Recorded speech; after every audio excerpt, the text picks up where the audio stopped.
हरि ओम।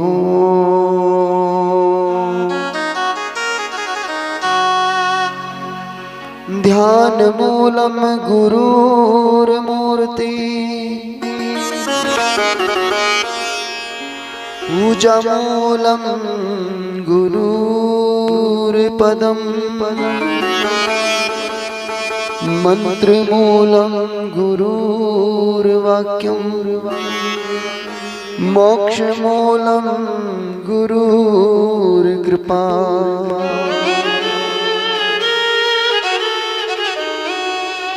वारणार्थम संघानम रसानम छंदशामपि, मंगलानाम च कर्तारो वंदे वाणी विनायके।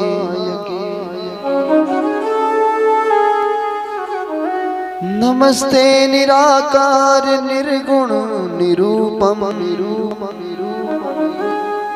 नमस्ते शिवम सत्यम सुंदर सबरूपम, नमस्ते अगोचर अगम अजदायकम,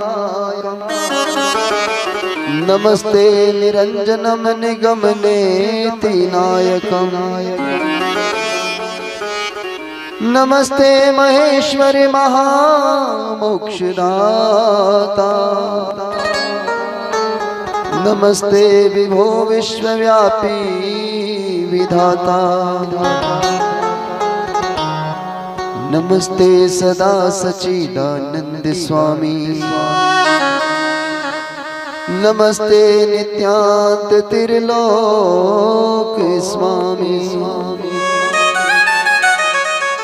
वसुदेव सुतम देवम कंस चाणूरमर्दनम,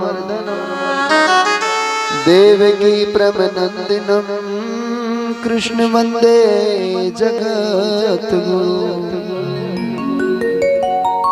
नारायणम नमस्कृतं नरो मे च नरोत्तम, देवी सरस्वती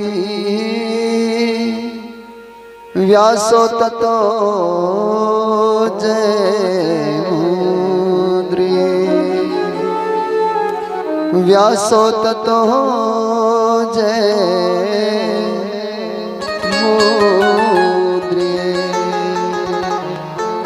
आइए बड़ी श्रद्धा भाव से भगवान के श्री चरणों में चलें। सभी ने यज्ञ में हिस्सा लिया है, आहुति देख करके अपना धर्म लाभ कमाया है।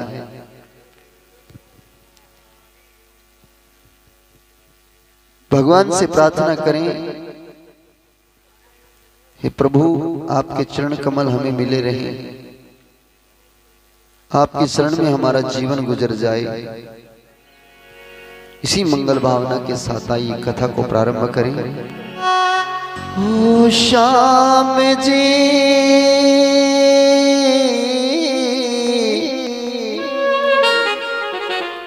पड़ा रहने दे, अपनी शरण में पड़ा रहने दे। जहाँ जाऊं फरमाऊं कहीं चैन न पाऊं, कुछ दिल की तो कहने दे, पड़ा रहने दे, अपनी शरण में पड़ा रहने दे, अपनी शरण में पड़ा रहने दे। श्याम जी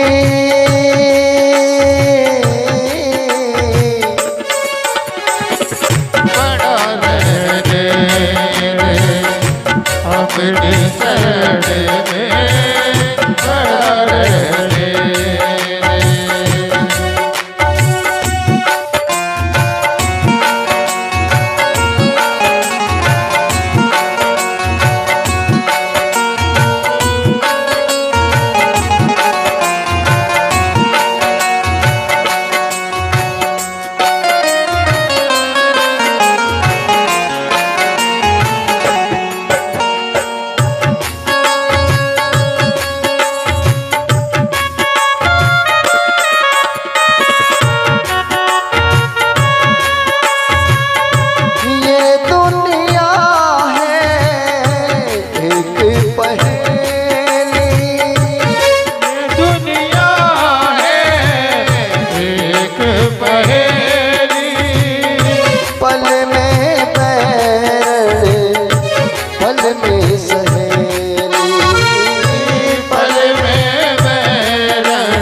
में बैरण पल में सहेली, पल में बैरण पल में सहेली। मैं तो चाहूँ सुलझाऊं खुद उलझी जाऊं, उलझन से पर रहने दे, पड़ा रहने अपनी शरण में पड़ा रहने दे। हो श्याम जी है पड़ा रहने अपनी शरण में पड़ा रहने दे।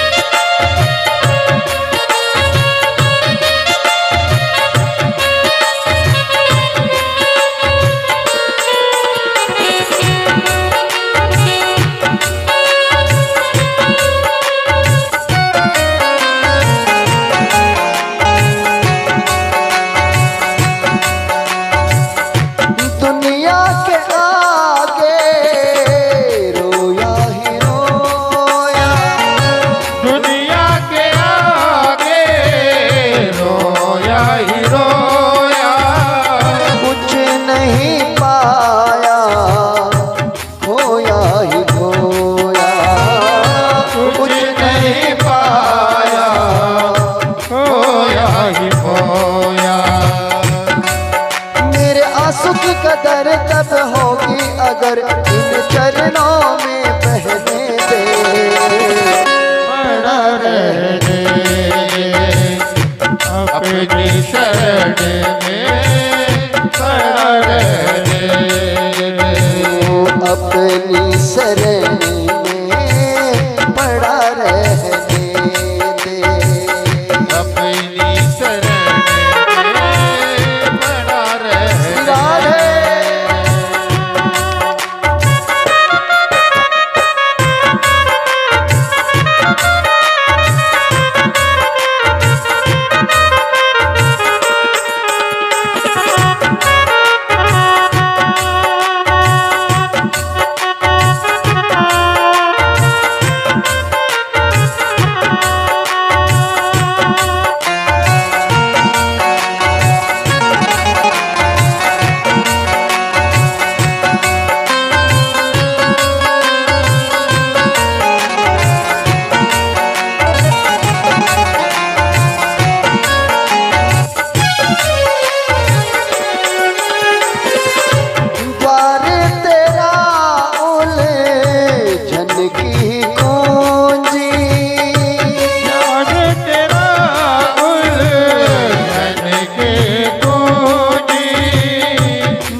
मुझे हंस हंस के सहने दे, बड़ा रहने दे अपनी शरण में, बड़ा रहने हाँ हाँ अपनी शरण में, बड़ा रहने तू श्याम जी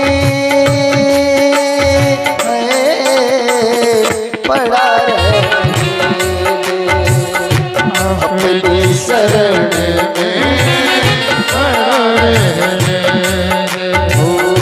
अपनी शरण में पड़ा रहने, वो अपनी शरण में पड़ा रहने। बोली श्री बांके बिहारी लाल की जय, श्री राधे रानी सरकार की जय। चाहे कितने हो गम ढाई दुनिया से तम, मुझे हंस हंस के सहने दे। ओ श्याम जी पड़ा रहने दे। भगवान के भक्त ऐसे ही होते हैं। एक भक्त की कथा आती है नामदेव जी की।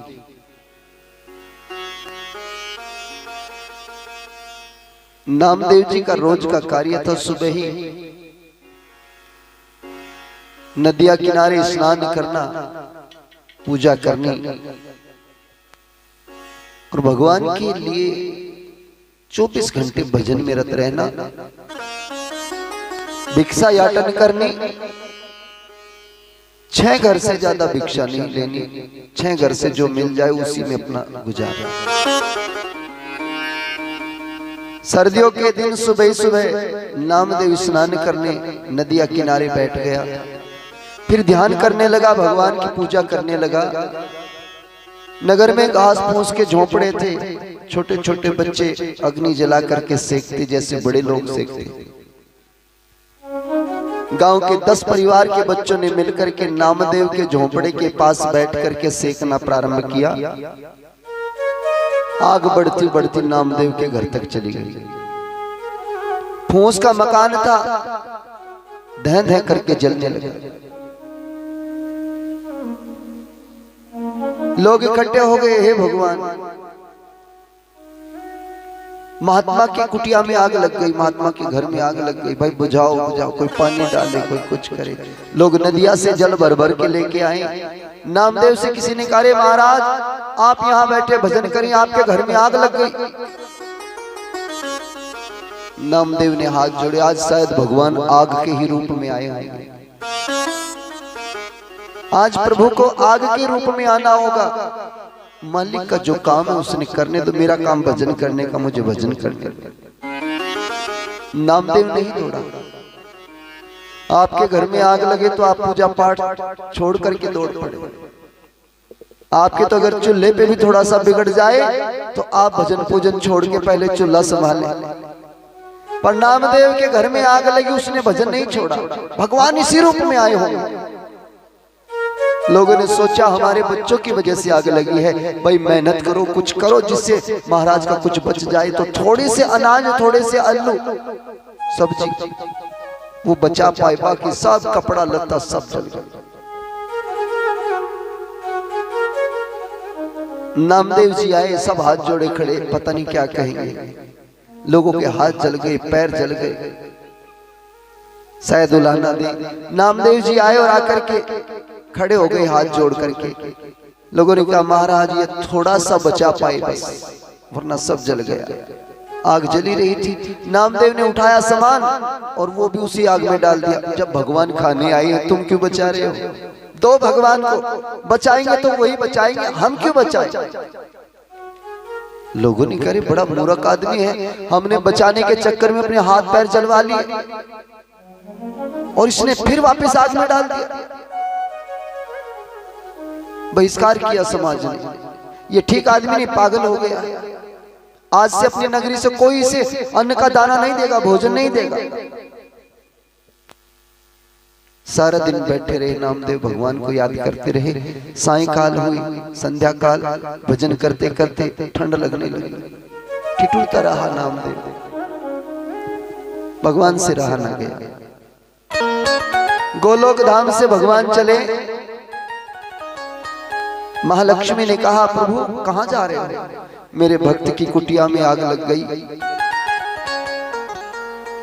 उसका झोपड़ा बनाने जा रहा। लक्ष्मी ने कहा, मैं भी चलूंगी।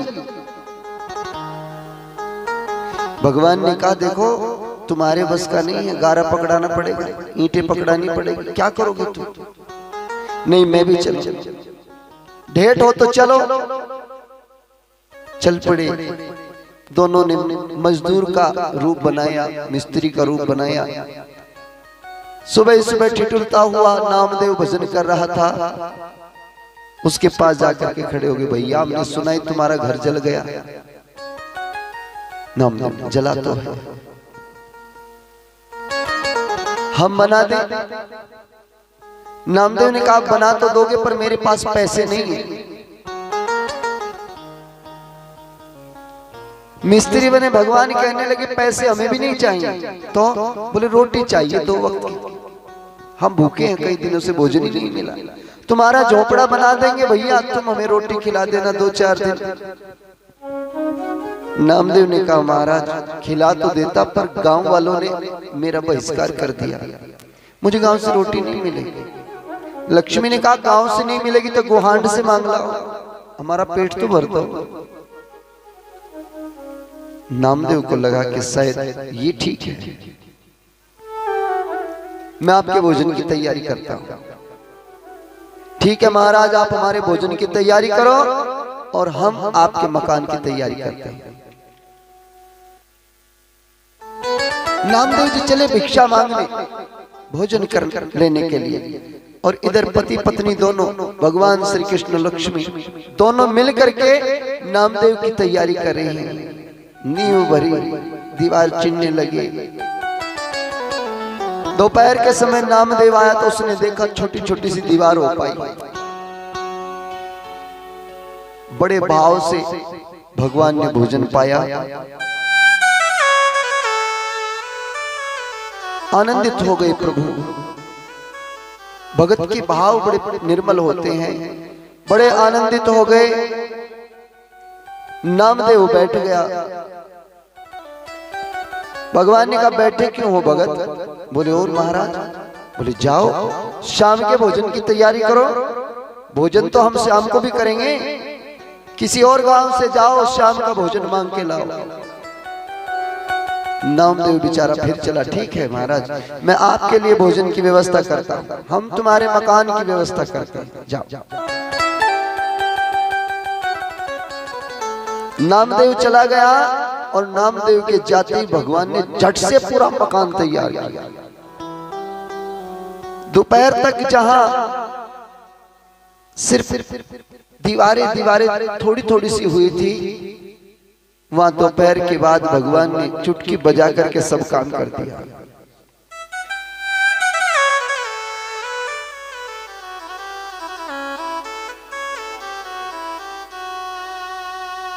महाराज लीला है भगवान की। नामदेव आया, लोग जत्था लगाए खड़े हैं गांव के, अरे इतना बढ़िया मकान, इतना सुंदर मकान, एक ही दिन में जल्दी तैयार हो गया, कैसे? सब कोशिश में, सब परेशान। नामदेव आया, उसने देखा हे भगवान ये कैसे हो गया। पर जब द्वार पर नजर पड़ी तो देखा एक तरफ भगवान का शंख छपा है, एक तरफ भगवान का सुदर्शन छपा है। जो भगवान के भगत होते हैं ना, उनके द्वार पर भगवान के चिन्ह लगे होते हैं। तुरंत समझ गया इसे कोई और नहीं, इसे सिर्फ मेरा गिरधारी, मेरा मुरली वाला, उसी ने इसे बनाया। मकान के सामने बैठ गया हाथ जोड़ करके, हे भगवान मैं तो इस लायक नहीं था कि आप मेरे मकान बनाए और आपने आकर के मेरा मकान बनाया, मैं बड़ा धन्यभागी हूं। भगवान के चरणों में मत्था टेके, इतने में गांव का सरपंच, गांव का चौधरी आया। उसने कहा रे नामदेव बड़े जोर का मकान बनवाया, कहां से लाया मिस्त्री? मुझे भी बता, मुझे भी अपने मकान बनवाने हैं, इस मिस्त्री का पता बता, मजदूरी क्या दी ये बता, मुझे भी अपने मकान बनवाने हैं, मैं भी अपने मकान इसी से बनवाऊंगा। नामदेव ने कहा मिस्त्री तो बढ़िया है, मकान भी बढ़िया बनाता है, पर इस मिस्त्री से अपने मकान बनवाने से पहले अपने घर में आग लगानी पड़ती है, तब आता है ये बनाना। अगर तुम अपने घर में आग लगा सकते हो, अपने घर को जलता देख सकते हो, तो ही आता है, अन्यथा नहीं आता। भगवान तभी आते हैं भगत के घर में जब भगत पूरा मिट जाता है। जब तक थोड़ा सा भी बचा रहे भगवान नहीं आते। शायद इसीलिए कि जब तक तेरे सारे पाप जल ना जाए तब तक तू मुझे नहीं पाएगा।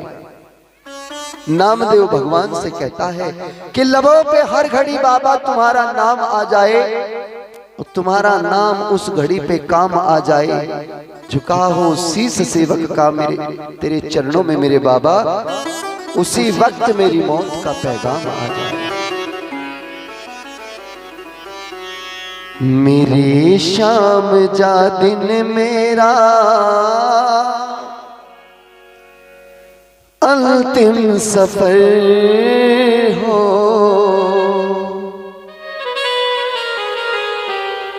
झुका तेरे चरणों में सेवक का सर हो।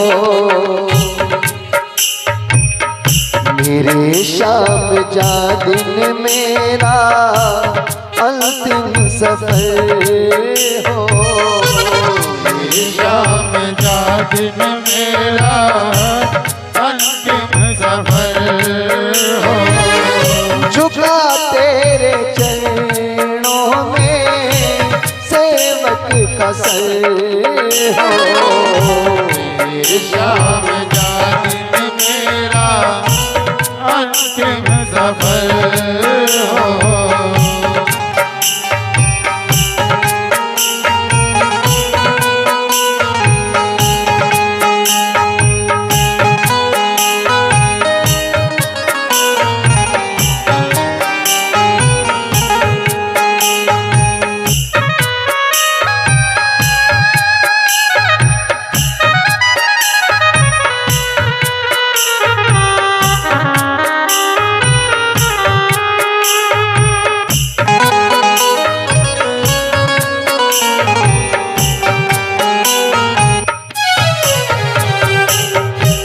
नसीबों से ये दर तुम्हारा मिला है, नसीबों से ये दर तुम्हारा मिला है।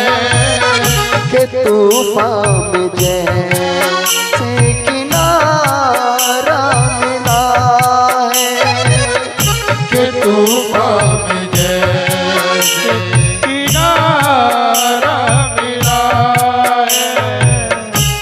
मेरा काम है मैं करूं बंदगी, मेरा काम है मैं करूं बंदगी। तेरा काम है बख्श दे जिंदगी, के मरते जहां में भी स्वास्तिक अमर हो। मेरे शाम जा दिन मेरा अंतिम सफर हो। मेरे शाम जा दिन मेरा अंतिम सफर हो। झुका तेरे चरणों में सेवक का सर हो। मेरे शाम जा दिन मेरा अंतिम सफर हो। मेरे शाम जा दिन मेरा अंतिम सफर हो। मेरी शाम जा दिन मेरा अंतिम सफर हो। भगवान के भगत ही भगवान को संसार में प्रकट करते हैं। भक्ति भगवान को तैयार करती है। सुखदेव जी महाराज राजा परीक्षित को परम मंगलमय भगवान की पावन कथा सुनाते हैं। कथा सुनकर के जीवन पवित्र होता है, भक्ति में होता है, भगवान के श्री चरणों में ध्यान लगता है। अपने जीवन को भगवान के साथ जोड़ो, भोगों के साथ नहीं, भगवान के साथ। भोग करोगे तो रोग मिलेगा, और भगवान से योग करोगे तो मोक्ष मिलेगा। ये सीधा सा सूत्र है। हमें जीना संसार में है और संसार के सब सुख वैभव परमात्मा ने हमारे लिए बनाई। अच्छा भोजन हमारे लिए बनाए, अच्छे फल हमारे लिए बनाए। तो हमें ये सोचना चाहिए हर समय कि जो भगवान ने हमें दिया है उसे प्राप्त करने से पहले एक बार भगवान का धन्यवाद जरूर दें। थाली में हमारे सामने जब भी रोटी आए हाथ जोड़ करके भगवान का धन्यवाद जरूर दें। हे प्रभु तेरा लाख लाख धन्यवाद, आज तेरी कृपा से भोजन प्राप्त हो रहा है। आपका भोजन प्रसाद बन जाए। अपने घर में भगवान को भोग लगाए बिना प्रसाद ना खाया करो, रोटी ना खाया करो। पहली रोटी गाय को दिया करो। वो दिन भाग्यशाली समझा करो जिस दिन तुम्हारे द्वार पर कोई भोजन के समय हो उसे बिना रोटी खाए जाने न दिया, चाहे तुम्हारा पड़ोसी क्यों ना हो। आपके घर का एक एक अन्न जब आप दूसरों को खिलाते हैं तो आपका भगवान प्रसन्न होता है। मेरे बच्चे मेरे दिए हुए अन्न की सेवा कर रहे हैं। पहली रोटी गाय को दो, अंत की रोटी या तो कुत्ते के लिए रखो या पक्षियों के लिए रखो। रात्रि के समय कुत्ते को डालनी चाहिए, दिन के समय पक्षियों को डालनी चाहिए। हमारे भोजन पर बहुत से जीवों का अधिकार है। हमारे घर पर बहुत से जीवों का अधिकार है। ज्यादा से ज्यादा भजन करने की कोशिश करो। सुखदेव जी महाराज राजा परीक्षित को 10वें स्कंद के उत्तरार्ध में भगवान श्री हरि कृष्ण की पटरानियों का वर्णन करते हैं। कल आपने रुक्मिणी का विवाह श्रवण किया। रुक्मिणी के बाद भगवान की जो रानी हुई 7 रानियां और हुई। जंबावती, सत्यभामा, सत्या, कालिंदी, लक्ष्मणा, मित्रवृंदा और भद्रा। ये 8 पटरानी भगवान श्री कृष्ण की हुई। पर कहते हैं कि भगवान की 16,108 रानियां हैं। कितनी है? 16,108 रानियां। जिनका ब्याह नहीं होता बेचारे बड़े परेशान हो जाते हैं ये सुन के।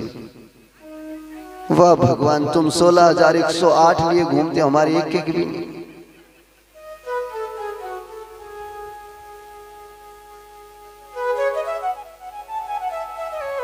वैसे भगवान की ना 8 ही पटरानी थी। ये जो 16,100 कन्याएं हैं, इनकी कथा आती है कि नरकासुर नाम का राक्षस हुआ।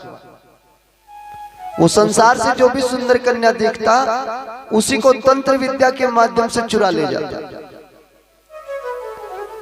अपनी काल कोठरी में डालता, उसके साथ व्यभिचार करता। एक बार घूमते घूमते न जाने कैसे ब्रज की किसी गोपी को चुरा ले गया। ब्रज की गोपी नरकासुर गई। उसने देखा सब गोपियों का, जो सब लड़की वहां पर थी, सब रो रही थी, रुदन कर रही थी, दुखी थी, बड़े बुरे हाल में थी। न जाने इस नरक से हम कब पार हो पाएंगे। पता नहीं वो घड़ी कब आएगी जब हमें यहां से मुक्ति मिले। और उस नरक की यातनाओं में वो जो गोपी थी वो हंस रही थी। लड़कियां कहने लगी तुझे इस नरक से भय नहीं लगता?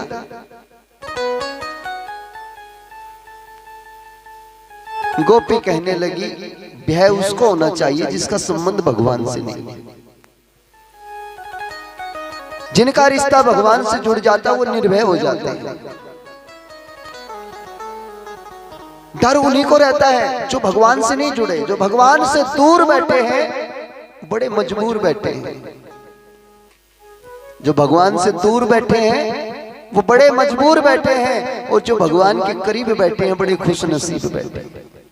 परमात्मा के करीब रहने वाले बड़े खुश नसीब होते हैं। उस एक गोपी ने, एक ज्योति ने एक एक करके सबके हृदय में भगवान के नाम की ज्योति जगाई। धर्मात्मा एक ही काफी होता है, वो सबके हृदय में भगवान की ज्योति प्रकट कर देता है। उस गोपी ने समझाया, बहनों अगर तुम्हें यहां से मुक्ति पाना है तो अपने भाव भगवान श्री कृष्ण के चरणों में रखो, वो हमारा उद्धार करेंगे, वो बचा के ले जाएंगे हमें।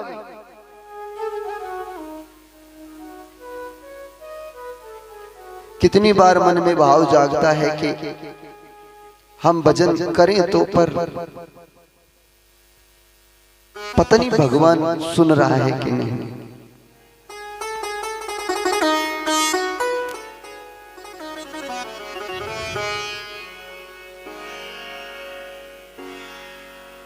कि भाव का भूखा हूं मैं और भाव ही एक सार है, भाव से जो मुझको भज ले भव से बेड़ा पार है। भाव बिन सुनी पुकारे मैं कभी सुनता नहीं, और भाव पूरित टेरे ही करती मुझे लाचार है। भगवान कहते हैं भाव बनना चाहिए। अगर हमारा भाव नहीं भगवान के श्री चरणों में तो परमात्मा हमारी तरफ नहीं देखते। अगर हमारे भाव है तो हमारे भाव से भगवान हमारी ओर रिझते हैं। तो अपने हृदय में भगवान के प्रति भाव पैदा करो, भगवान के लिए अपना भाव बनाओ।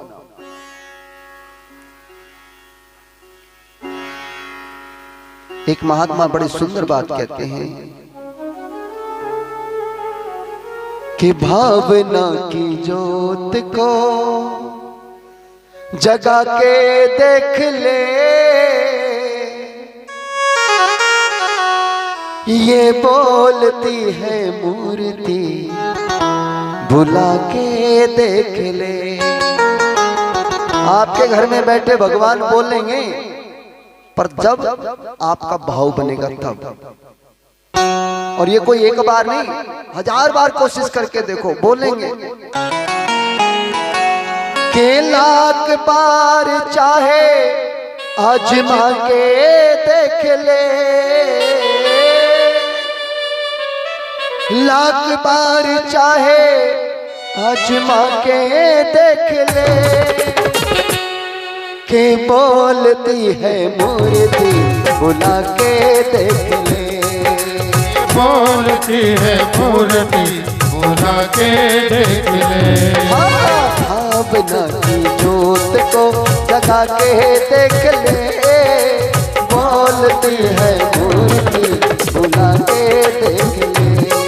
अरे बोलती है मूर्ति बुला के देख ले, के लाख बार चाहे आजमा के देख ले, लाख बार चाहे आजमा के देख ले, बोलती है मूर्ति बुला के देख ले, बोलती है मूर्ति बुला के देख ले। भाव में भर करके ताली बजाओ भगवान के लिए, तभी तो भगवान जी बोलेंगे।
से सर को झुका के देख ले हो, श्रद्धा से सर को झुका के देख ले।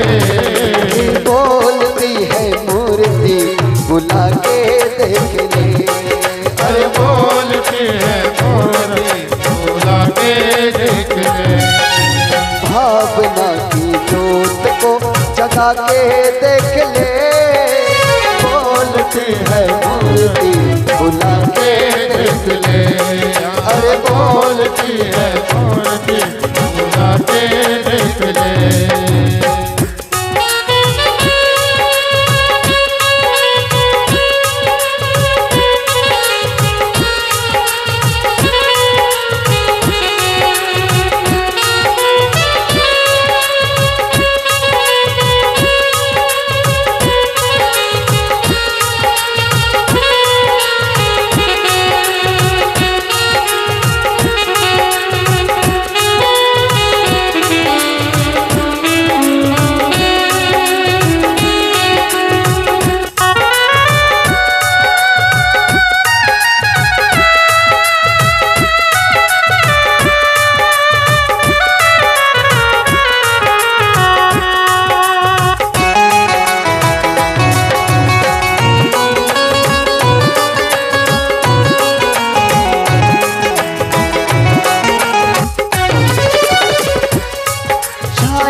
वही बैठी धूप में, छाया में है छुपी वही बैठी धूप में। उसकी ही मौज है मिले जिस भी रूप में, उसकी मौज है मिले जिस भी रूप में। होगा हर जगह एहसास उसका, तेरे विश्वास में निवास उसका, निवास उसका।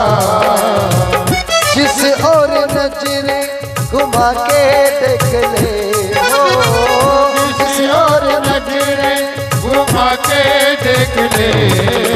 बोलती है मूर्ति बुला के देख ले हो, बोलती है मूर्ति बुला के देख ले। भावना की जोत को जगा के देख ले, बोलती है मूर्ति बुला के देख ले। बोलती है मूर्ति बुला के देख ले। जो भरा नहीं है भाव से, बहती जिसमें रसधार नहीं, वो हृदय नहीं है पत्थर है जिसमें ईश्वर का प्यार है। अपने मालिक के लिए, अपने भगवान के लिए अगर हमारे मन में श्रद्धा नहीं है तो हम पत्थर से भी गए गुजरे। भगवान का नाम लेकर के तो पत्थर भी तैरते हैं। देखते आपने याद होगा आप सबको, नल और नील भगवान श्री राम का नाम लिखते पत्थर पर तो पत्थर पानी में तैरे। राम राम लिखते जावे, पत्थर पानी में तैरते जावे, पुल बनता जावे। लक्ष्मण को जरा सा अहम भाव हो गया कि मेरे भाई के नाम से पत्थर तैरते, थोड़ा सा अहंकार हो गया।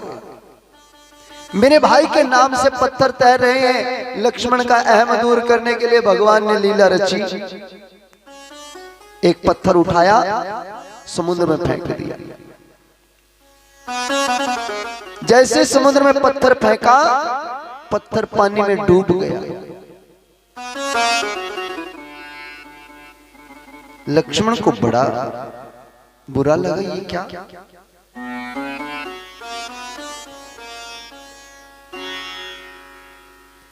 लक्ष्मण को लगा ये ठीक नहीं हुआ। भगवान के नाम से पत्थर तैरते और भगवान ने पत्थर फेंका तो डूब गया। उदास बैठ गए। पीछे से हनुमान जी, लक्ष्मण जी क्या हुआ? कुछ नहीं। नहीं बताओ क्या बात हो गई? लक्ष्मण ने कहा, हनुमान जी क्या बताऊं, एक चमत्कार देख करके मेरा दिल हिल गया। अरे प्रभु श्री राम के नाम लिखने से पत्थर तैर रहे हैं और जो पत्थर खुद भगवान ने पानी में डाला वो डूब गया। हनुमान जी हंसने लगे। हंस क्यों रहे हो? बोले इतनी सी बात समझ में नहीं आई।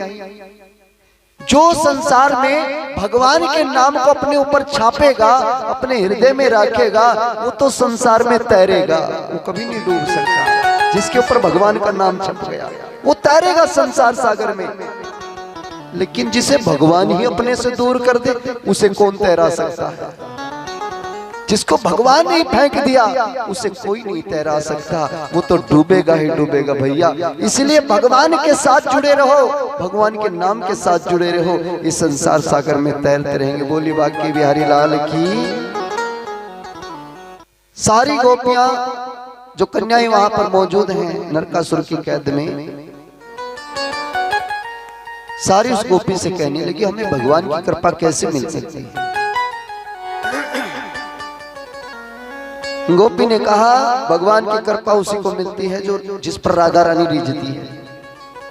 अगर तुम्हें मुक्त होना है तो तुम राधा रानी को पुकारो, राधा रानी खुद भेजेगी यहां भगवान को। आपके संकट श्री राधा रानी दूर करती है, सबके संकट दूर करेगी, वो बरसाने वाली। बजाओ राधे नाम की ताली।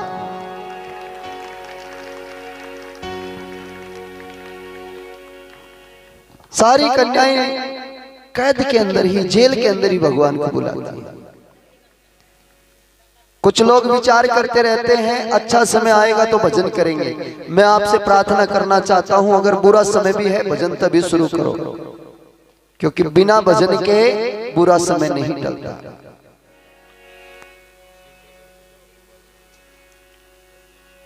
छाए काली घटाए तो क्या,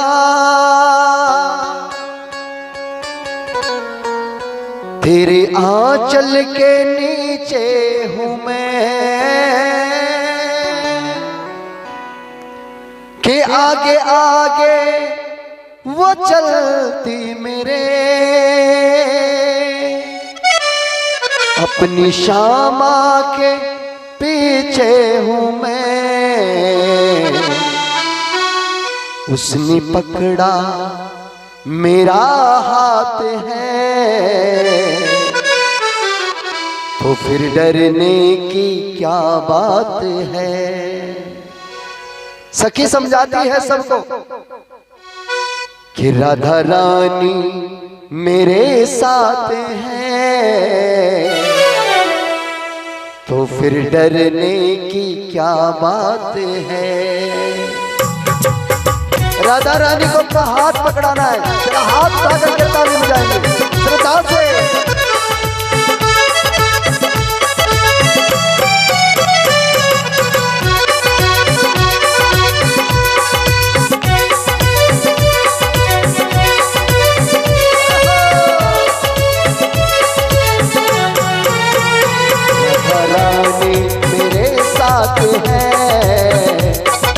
डरने की क्या बात है।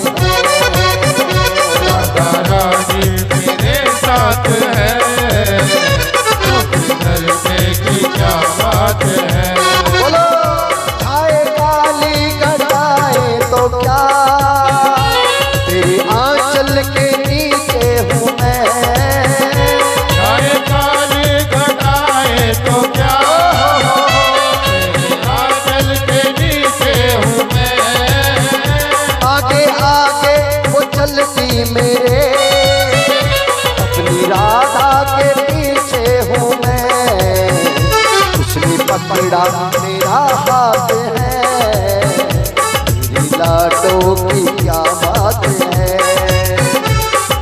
पकड़ा मेरा हाथ है, मेरे डरने की क्या बात है। किस किस का हाथ पकड़ा है? राधा रानी ने हाथ पकड़ा है किसी का? उठा के बताओ जरा, जिसने हाथ, जिसे भरोसा है राधा रानी पर, और भाव से कहो उसने पकड़ा मेरा हाथ है, तो फिर डरने की क्या बात है। उसने पकड़ा मेरा हाथ है, तो फिर डरने की क्या बात है। जय हो राधे रानी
जग सताए कोई गम नहीं, जब से तेरा सहारा मिला, जब सताए कोई गम नहीं।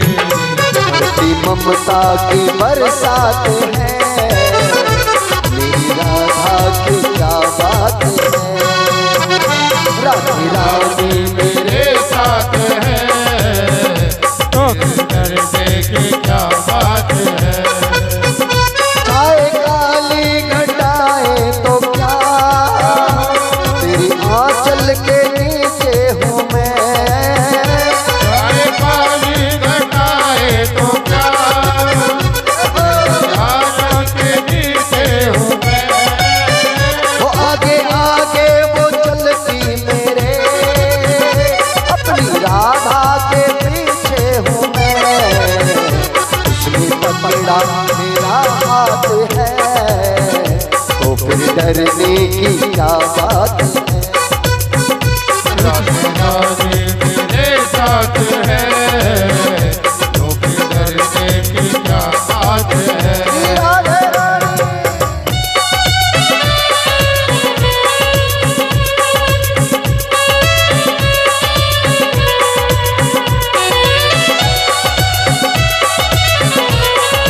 जय हो।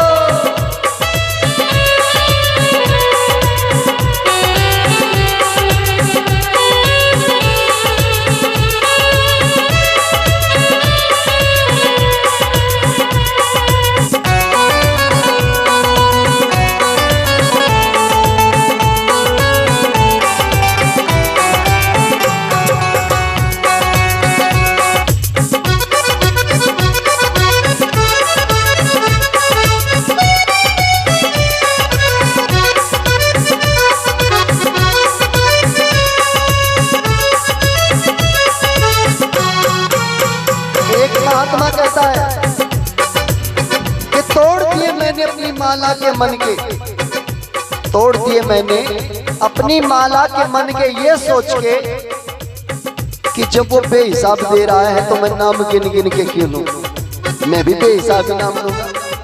कैसे? एक महात्मा सब्जी की दुकान पे खड़ा सब्जी ले रहा है।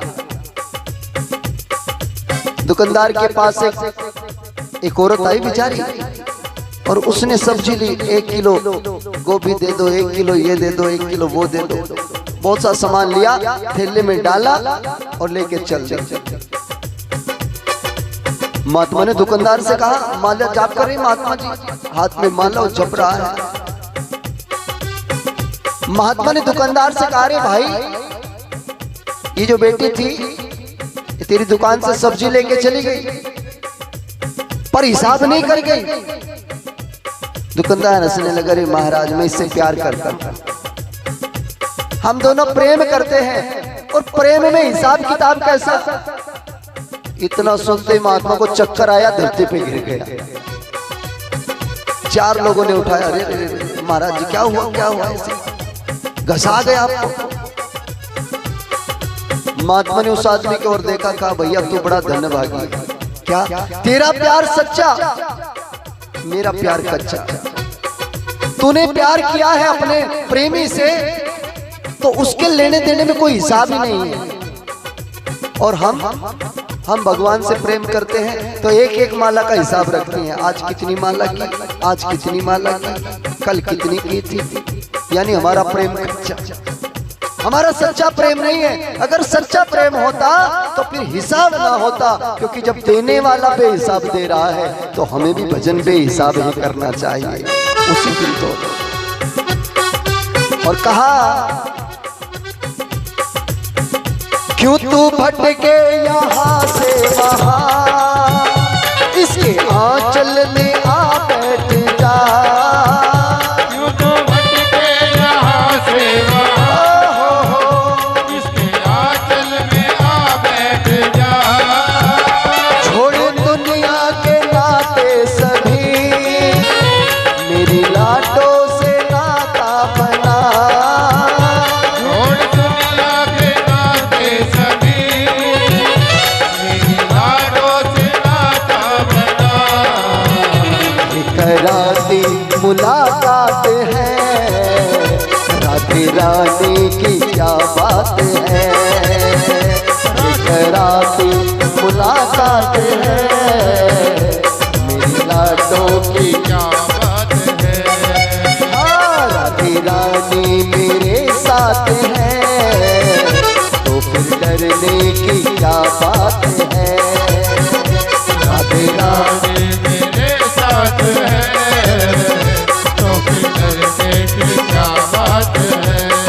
नरकासुर की कैद में पड़ी हुई सब कन्याओं ने राधा रानी को पुकारा, भाव से बुलाया। कराती मुलाकात है, मेरी राधा की क्या बात है। मेरे साथ है, तो फिर डरने की क्या बात है। बिंदु क्यों ना दीवाना बने, चरणों से लगाती है ये। बिंदु क्यों ना दीवाना बने, चरणों से लगाती है ये। बिंदु क्यों ना दीवाना बने, चरणों से लगाती है ये। बिंदु क्यों ना दीवाना बने, चरणों से लगाती है ये। कर हो जाए करुणा नजर, बरसाना बुलाती है ये। कर हो जाए करुणा नजर, बरसाना बुलाती है ये। कौन कौन जा रहे हैं बरसाना इस बार? बरसाना कौन कौन जा रहे हैं इस बार? 16 तारीख को सब जा रहे हैं। पूरे भाव से जाना और राधा रानी से मिल के आना। अगर निमंत्रण दे के आए तो आपके साथ आपके घर तक आएगी श्री राधा रानी। कर हो जाए करुणा नजर, बरसाना बुलाती है ये। कर हो जाए करुणा नजर, बरसाना बुलाती है ये। उसके रहते कोई कुछ कहे, बोलो किसकी ये औकात है। उसके रहते कोई कुछ कहे, बोलो किसकी ये औकात है। राधा रानी मेरे साथ है, मेरी राधा की क्या बात है। राधे मेरे साथ है, डरने की क्या बात है। बोल राधे रानी सरकार की। और जैसे ही नरकासुर की कैद में पड़ी सब गोपियों ने, सब कन्याओं ने भगवान को पुकारा, तो राधा रानी ने भगवान को आदेश दिया, जाओ उन कन्याओं का दुख दूर करो। भगवान श्री द्वारिकाधीश तुरंत ही नरकलोक में पहुंचे और उस राक्षस भौमासुर नरकासुर उनका वध किया। वध करके सब कन्याओं को वहां से मुक्त किया। जब सब कन्याओं को मुक्त किया तो जंगल के बीच में सब कन्याओं ने लकड़ी बीनी और लकड़ी बीन करके अपनी चिता तैयार की। भगवान ने देखा, ये आप लोग क्या कर रहे हैं? मैंने आपको बचाया और आप बोले हम चिता तैयार कर रहे हैं। क्या करोगे? आत्मदाह करेंगे। क्यों? बोले महाराज हम नरक लोक में नरक की यातनाएं सह रही, हमारे साथ बड़े दुर्व्यवहार हुए। अब हम संसार में जाएंगे, हमें कौन अपनाएगा, हमें कौन स्वीकारेगा? न परिवार वाले स्वीकारेंगे, न कोई हमें समाज में स्थान देगा। इससे बढ़िया तो यही है कि हम आत्महत्या कर लें। भगवान ने कहा क्या मैंने तुम्हें इसलिए बचाया कि तुम आत्मदाह करो? तुम भगवान हम जिएंगे कैसे, किसके सहारे जिएंगे? भगवान ने उन्हें उद्देश्य दिया कि संसार में प्राणी का उद्देश्य है जीवन मुक्त होना। हम दुनिया में आए मुक्ति के लिए आए। मुक्त कैसे हो सकते हैं? वो रास्ता भगवान ने दिया।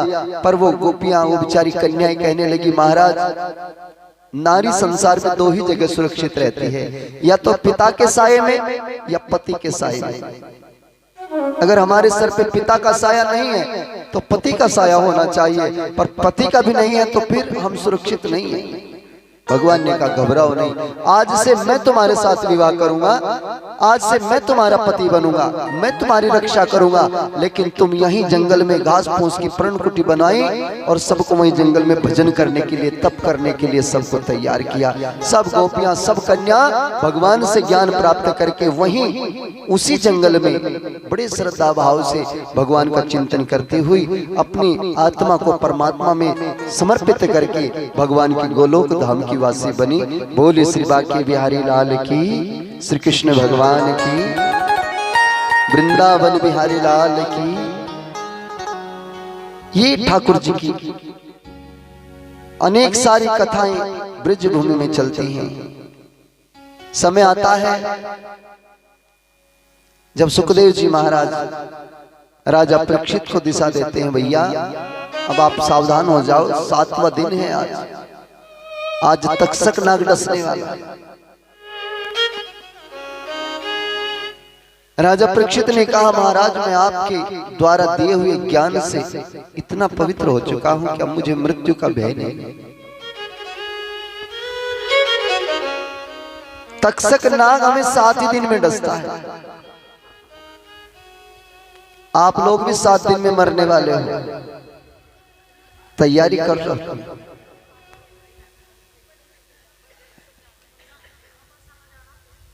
एक बार वृंदावन हो जाए बस है। देखो 7 दिन दिए भगवान ने हमें, हम या सोमवार में मरेंगे, या मंगल में मरेंगे, या बुध में मरेंगे, या बृहस्पति में मरेंगे, या शुक्रवार में, या शनिवार में, या इतवार। इतवार की तो छुट्टी होती है, पर यहां छुट्टी होगी वहां नहीं होगी। ये देह तो त्यागनी पड़ेगी एक न एक दिन। और कहा है कि 7 ही दिन है मृत्यु के, अपने दिन को छांट के रखो। जीवन में हम हर समय का मुहूर्त निकालते हैं, नामकरण का मुहूर्त निकलता है, मकान बनाने का मुहूर्त निकलता है, दुकान करने का मुहूर्त निकलता है, शादी का मुहूर्त निकलता है, बहुत सारे मुहूर्त निकलते हैं। पर इंसान का ना तो पैदा होने का मुहूर्त निकलता और ना मृत्यु का मुहूर्त निकलता। ये दोनों काम बिना मुहूर्त के होते हैं। पर जो इंसान भगवान के श्री चरणों में अपना ध्यान लगाता है, वो अपने मृत्यु के जाने का मुहूर्त खुद निकाल लेता है। संसार में सबसे बड़ी जो मोहता है ना, आपको मोहता सबसे ज्यादा किसकी है? कोई कहेगा बच्चे की, कोई कहेगा पति की, कोई भाई की, कोई बंधु की, किसी न किसी की हमें मोहता है। पर सबसे ज्यादा मोहता है अपने तन की। अगर कहीं गाड़ी पलटने लगे ना तो सबसे पहले अपने तन को लेके कूदेंगे बाहर।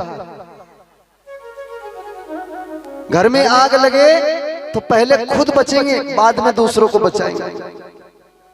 सबसे बड़ी मोहता अपने तन की, फिर अपने तन से जुड़े हुए जितने मन है, फिर मोहता उनकी। महात्मा कहते हैं कि सबसे पहली मोहता का त्याग अपने तन का ही करना चाहिए।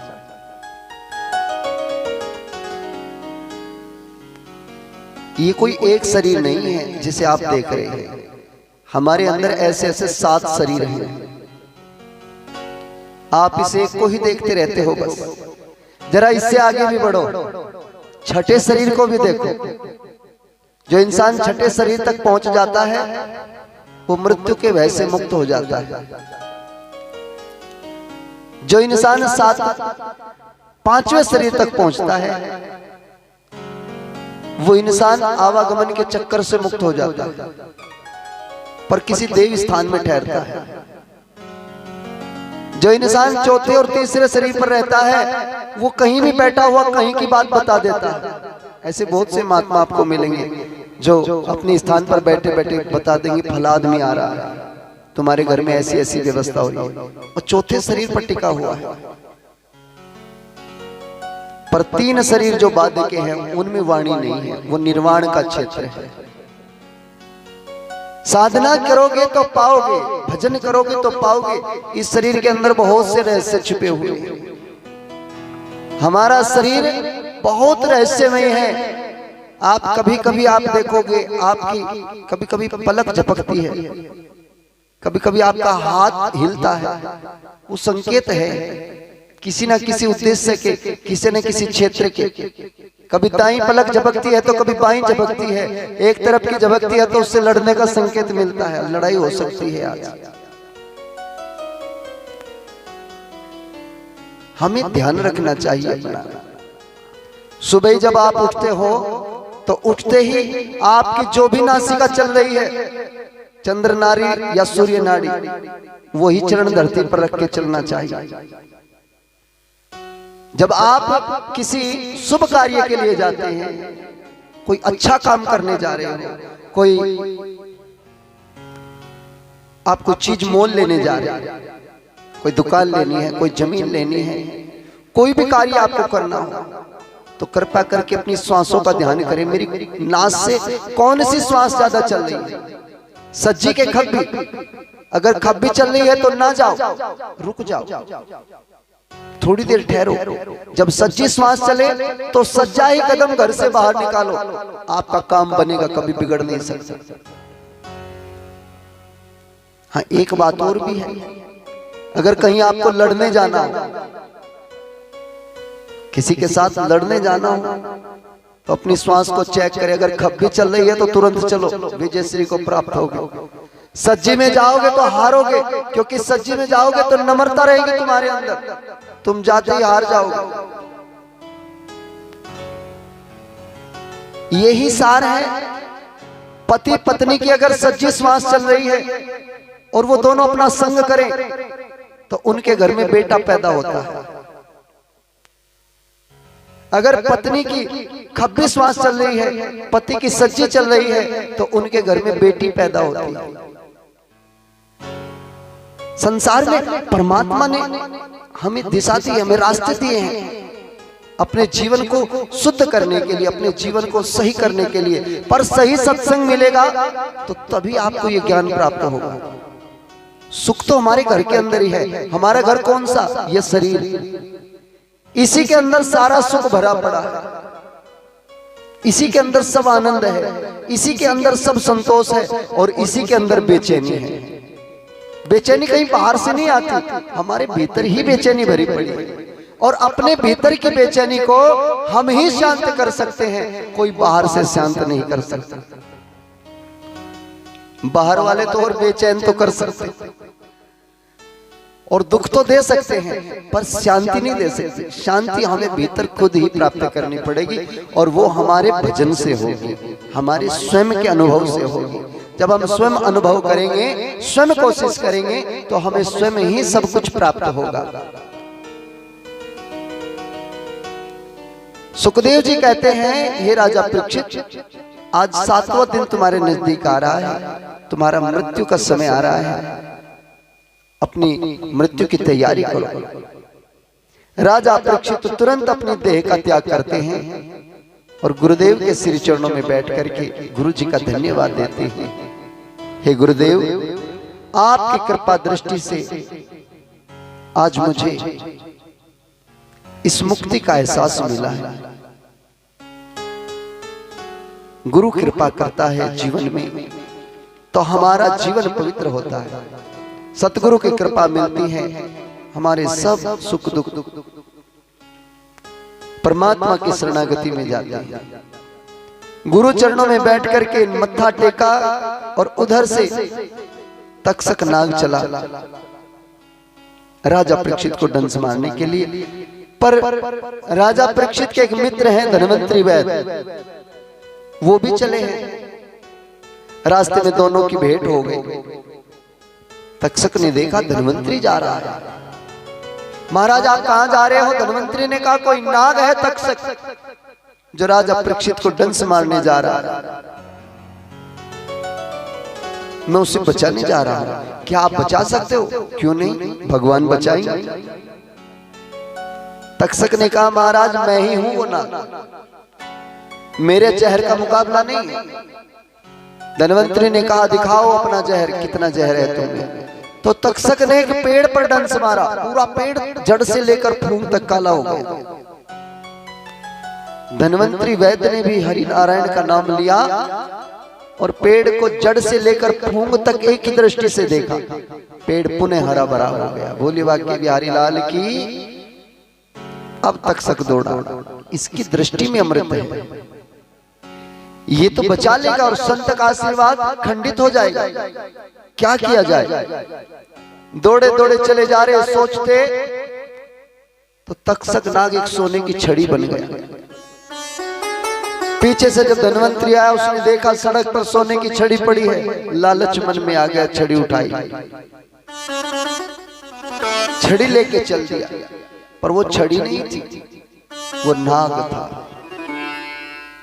पराया धन कहीं भी पड़ा मिल सकता है, याद रखना, पराये धन पर लालच मत करना। वो धन नहीं, वो नाग है, तुम्हारी मृत्यु का कारण बन सकता है। हमारी मेहनत की कमाई, हमारी नखूनों की कमाई ही हमारे लिए अमृत तुल्य होती है। संसार में किसी का पराया धन नहीं चुराया करते, किसी का धन नहीं हड़पा करते। वो धन हमें दुख देता है, आने वाली संतानों को दुख दे करके जाता है। धनवंतरी ने वो छड़ी उठाई और उठा करके उसे कंधे पर रख लिया। जैसे कंधे पर रखा तो तुरंत ही धनवंतरी के गर्दन पर तक्षक ने डंस मारा। धनवंतरी की मृत्यु होती है। तक्षक नाग उस पेड़ पर पहुंचा शुक्रताल में, जिसके नीचे राजा परीक्षित का शरीर गुरु दरबार में बैठा है। जब सतगुरु महाराज वहां से चलने लगे, तब तक्षक नाग ने राजा परीक्षित के शरीर को डंस मारा, पूरा शरीर जल करके राख हो गया, काला पड़ गया। और सुखदेव जी महाराज राजा परीक्षित को देख रहे हैं, जो भगवान के द्वार से आए हुए विमान में बैठा है और भगवान से प्रार्थना कर रहा है, प्रभु आपकी कृपा से मुझे ऐसे सतगुरु मिले, जिन सतगुरु की दया दृष्टि से आज मैं आपके विमान में बैठ करके आपके लोक की ओर आ रहा हूं। लाख लाख धन्यवाद दिया है अपने सतगुरु का। वाकई जीवन में अगर सतगुरु ना हो तो सारा जीवन बेकार है। अपने जीवन में गुरु जरूर बनाना चाहिए। और एक ही प्रार्थना भगवान से करनी चाहिए, प्रभु न देना चाहे कुबेर का धन, मगर सलीका सहूर देना।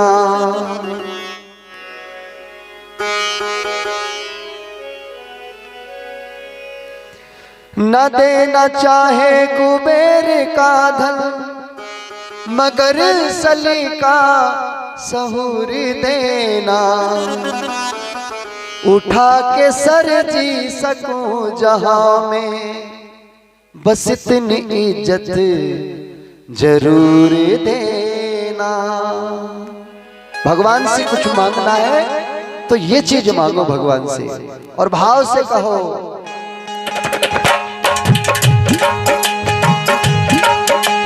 न देना चाहे कुबेर का धन, न देना चाहे कुबेर का धन, मगर सलीका सहूर देना। उठा के सर जी सकूं जहां में, बस इतनी इज्जत जरूर देना। उठा के सर जी सकूं जहां, बस इतनी इज्जत जरूर देना। उठा के सर जी सकूं जहां में, बस इतनी इज्जत जरूर देना। उठा के सर जी सकूं जहां, बस इतनी इज्जत जरूर देना।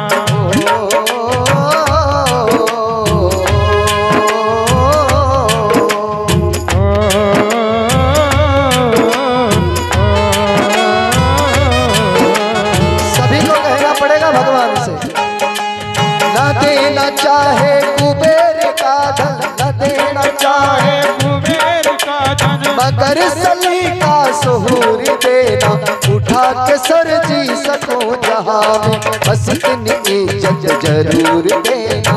उठा के सर जी सकूं जहां, बस इतनी इज्जत जरूर देना। प्रार्थना करो भगवान से।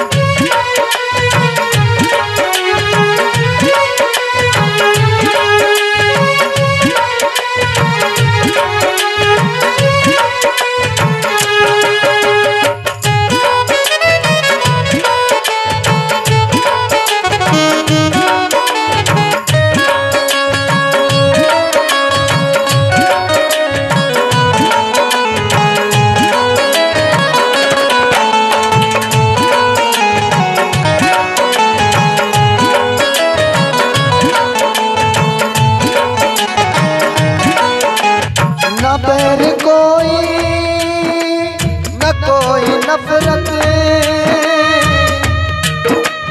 नजर न आए कोई बुराई, कोई बुराई। न बैर कोई न कोई नफरत, न बैर कोई न कोई नफरत, नजर न आए कोई बुराई। न किसी में कोई बैर नजर आए, न किसी में कोई नफरत नजर आए, न किसी में कोई बुराई नजर आए।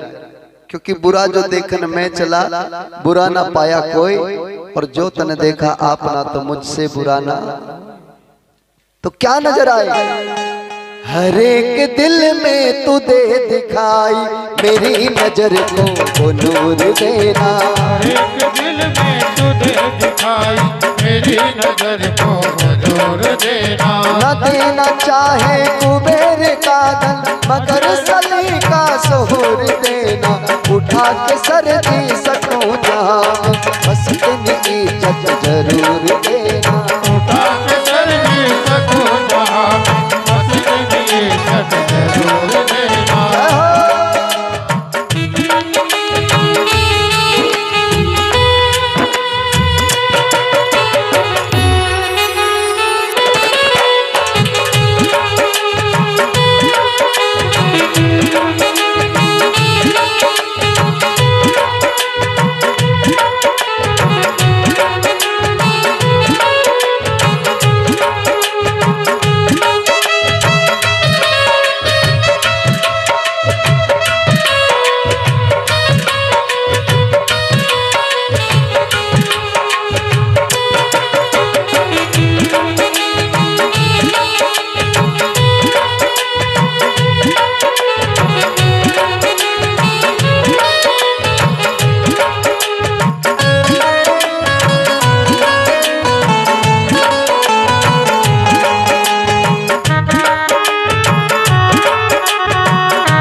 जो चीज मांगी है मैंने तुमसे,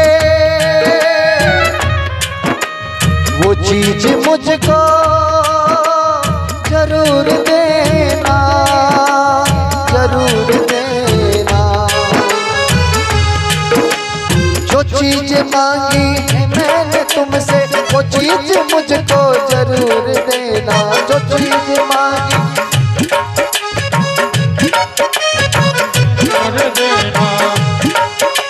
और क्या ना देना।